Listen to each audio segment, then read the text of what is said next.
Hi guys, welcome to Beard's Eye View, and this is how I think they should do a reboot for the Dragon Ball Z trilogy. Before we begin, don't forget to like and comment down below, subscribe and ring the bell to be notified whenever I do videos. I do videos every single Wednesday, so keep a lookout for those.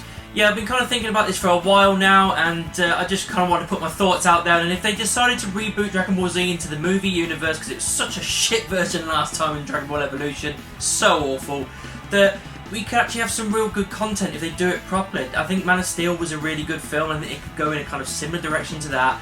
So yeah, this is just my thoughts on how they could put it together and how they could do it. I do apologise, it's a little bit jarring. I've had to film it at two separate times, so I might, look a bit different at different points of the video, so I'm sorry for that. Goku. He's going to be the main character, that much is obvious, but you can make him more compelling and more down to earth because he is pretty much Superman. That's obvious. He comes from a different planet, he was meant to destroy it, then he ends up saving it and becomes the protector of that planet.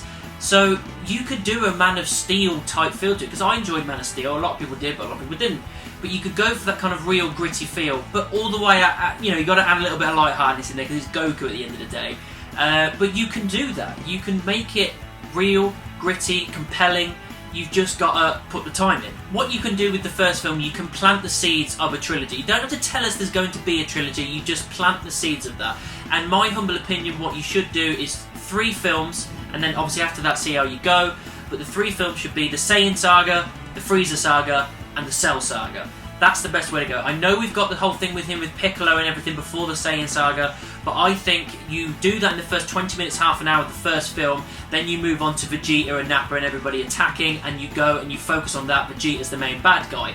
And then you move on to the next film with Frieza, you go on with that. You don't have to do it as long and drawn out, you can strip it back and make it smaller, but you can make it work. You've got such a compelling character in Goku and Krillin's friendship, Gohan trying to learn to be his dad's shadow, all the while when Krillin's getting killed by Frieza, and then him Goku turning into a Super Saiyan for the first time.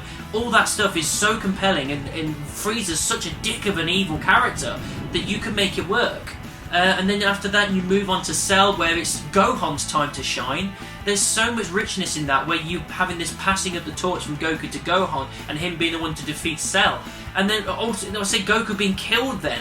Again, it's a shocking moment for people that haven't watched the series. It does write itself if you do it properly. I think one thing they could really do with is borrowing ideas from the Marvel Cinematic Universe.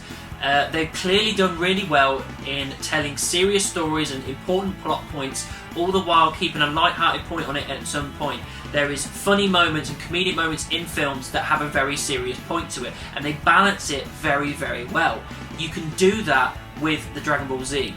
You've got a light-hearted character in Goku, and indeed in other characters in the DBZ universe, but it's a serious thing. It's people coming to Earth to destroy Earth, or destroying other planets, you know what I mean, destroying the universe, whatever it is. It's serious stuff, it's world-ending stuff, so you can keep it serious, but you can add your funny moments in there. You've got Goku as a light-hearted character, but when he becomes Super Saiyan, he's there to kick ass, basically. And I think if you borrow that kind of feel and that kind of flavour from the MCU, I think you can put a good franchise behind the Dragon Ball Z series. A quick one, make Goku compelling. I've kind of mentioned it already, but just to reiterate, just make him compelling. Make him down to earth, make him gritty, make him real, so you instantly connect to the character. If he's just this otherworldly, godly character that can't die, or he doesn't have heartache, or he doesn't have difficult decisions to make, then you're not going to care as much about it. If you have that kind of realness to him, you will care. Another thing as well is picking the right actors. I don't have a clue who I would pick as for the characters in the films, but I would say go for new up-and-coming actors and actresses for the younger, the characters like Goku and Gohan, Vegeta and Trunks, blah blah blah, all these characters.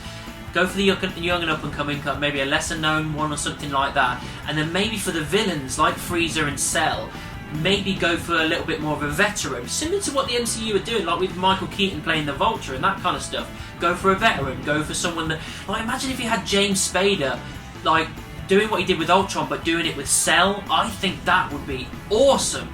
I think you've got a lot of potential there. If you do it like that, I think you could really knock out some good films. And the final thing, I think, is really just put a good budget behind it. Make sure it's a good studio, make sure they're behind the project, and make sure they're going to put the effort and the detail, and they've done their homework for the series.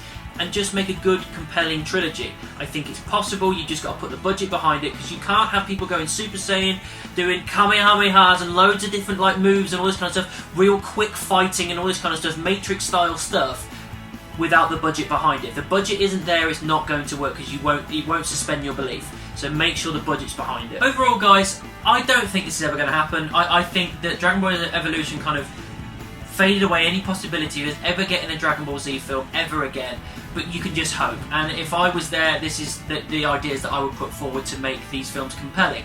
I hope we do eventually get something like this, but as I've said, I just can't see it happening, but we can dream. So that's how I think Dragon Ball Z should be brought back to the movies. What do you think? Let me know down in the comments. Make sure you subscribe and ring the bell. If you want to find me on social media, any of these, all links are in the description, and I'll see you soon.